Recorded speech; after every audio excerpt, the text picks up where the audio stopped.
Mark 7:7 திருப்பி வாசி காட்டுகிறேன். மனித கட்டளைகளை கோட்பாடுகளாக கற்பிக்கின்றனர், இவர்கள் என்னை வழிபடுவது வீண் என்று அவர்கள் எழுதியுள்ளார்னு சொல்லிட்டு, நீங்கள் கடவுளின் கட்டளைகளை கைவிட்டு மனித மரபை பின்பற்றி வருகிறார்கள் என்று அவர்களிடம் கூறினார். மேலும் அவர், உங்கள் மரபை நிலைநாட்ட, அதாவது மனித மரபை நிலைநாட்ட கடவுளின் கட்டளைகளை வெகு திறமையாக புறக்கணிக்கிறீர்கள். பாருங்க, வெகு திறமையாக புறக்கணிப்பது. அந்த வெகு திறமையாக புறக்கணிப்பது தான் அந்த சாத்தானுடைய வேலை. நமக்கு மீட்பு கிடைக்காமல் செய்ய வேண்டும் என்றால் நாமே இதை செய்ய வைத்தால் அவனுக்கு போதும்.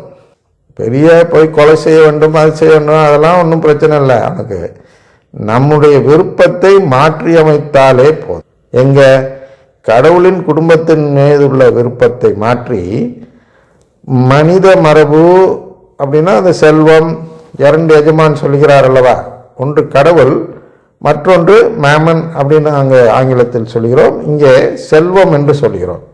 அதில் மேமன் வச்சு பார்க்கும்போது அந்த செல்வத்துக்கு உரியது எல்லாம் சேரும். செல்வத்தை சார்ந்திருப்பதெல்லாம் அந்த 2வது எஜமான் என்ற அந்த நிலைப்பாட்டுக்கு வருகிறது. அதுதான் இந்த மனித மரபு நமக்கு சொல்லிக் கொடுக்கும் ஒரு இலக்கு. இதை நோக்கி போக வேண்டும். எதை நோக்கி ஒவ்வொருவரும் போக வேண்டும் என்றால் செல்வம் சம்பாதிப்பதை நோக்கி போக வேண்டும்.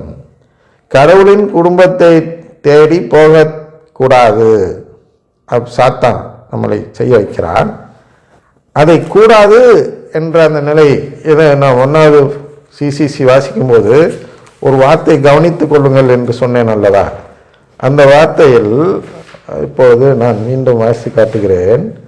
சிசிசி 1ல் எந்த வார்த்தை என்றால், all his strength he calls man to seek him, to know him, to love him with all his strength. இதாங்க சோதனைக்கு வர இடம். என்னன்னா, எல்லோரும் கடவுளை நேசிப்பார்கள். கடவுளை நேசிக்க மாட்டேன் என்று சொல்லக்கூடியவர் உலகத்தில் ஒருவர் கூட கிடையாது. ஆனால் அவர்களெல்லாம் செய்யும் தவறு எங்கே வருகிறது என்றால், அவர்கள் மனித மரபையும் நேசிப்பார்கள். ஆனால் 2 எஜமானனுக்கு ஊழியம் செய்பவர்களாக மாறுவதால் அவர்கள் எதை தேர்ந்தெடுத்தார்கள் என்று கடவுள் தீர்ப்பு நாளின் பொழுது தீர்ப்பிட முடியாத நிலைக்கு போய்விடுகிறார்கள். அதாவது மனிதன் முன் வாழ்வும் சாவும் வைக்கப்படும் பொழுது ஏதாவது ஒன்றை தான் நான் தேர்ந்தெடுக்க வேண்டும், 2ஐயும் போய் தொடக்கூடாது. 2 விரலை நீட்டி ஏதாவது ஒன்று தொடுன்னு சொல்லும் பொழுது சிலர் என்ன செய்வார்கள், 2. அப்ப நமக்கு வேண்டாம் என்று சொல்ல வைப்பது எது என்றால் 2 எஜமானனுக்கு ஊழியம் செய்யும் நிலை. ஆனால் சாத்தானுக்கு ஒரு இலக்கு எது எப்பொழுது நிறைவேறும் என்றால், கடவுளை வெறுப்பதில்லை. யாரையுமே கடவுளை வெறுக்க வைக்க முடியாது. ஆனால் என்ன செய்யலாம் என்றால், வேறு ஒன்றை, கடவுளை விட அதிகமாக நேசிக்கக்கூடிய வேறு ஏதாவது ஒன்றை அங்கே வைத்து அதன் மீது நாட்டத்தை உருவாக்குவானே என்றால், அதன் மீது நாமும் அதை நாடத் தொடங்கிவிட்டோம் என்றால் நாம் 2 எஜமானனுக்கு ஊழியம் செய்பவர்களாக மாறிவிடுகிறோம். அப்படிதான் நம்முடைய மீட்பு இழக்கப்படுகிறது ஒவ்வொருத்தருக்கும். அப்படி அவ்வளோதான் அவனுடைய வேலை. அவன் தான் செய்யணும் என்றால், அது கடவுள் கட்டளையை எப்படியாவது புறக்கணித்து மனித கட்டளையை ஏற்க வைக்க வேண்டும். அதான் அங்கே சொல்கிறார். மார்க் 7:9 என்ன சொல்கிறது என்றால், உங்கள் மரபை நிலைநாட்ட கடவுளின் கட்டளைகளை வெகு திறமையாக புறக்கணித்து விட்டீர்கள்.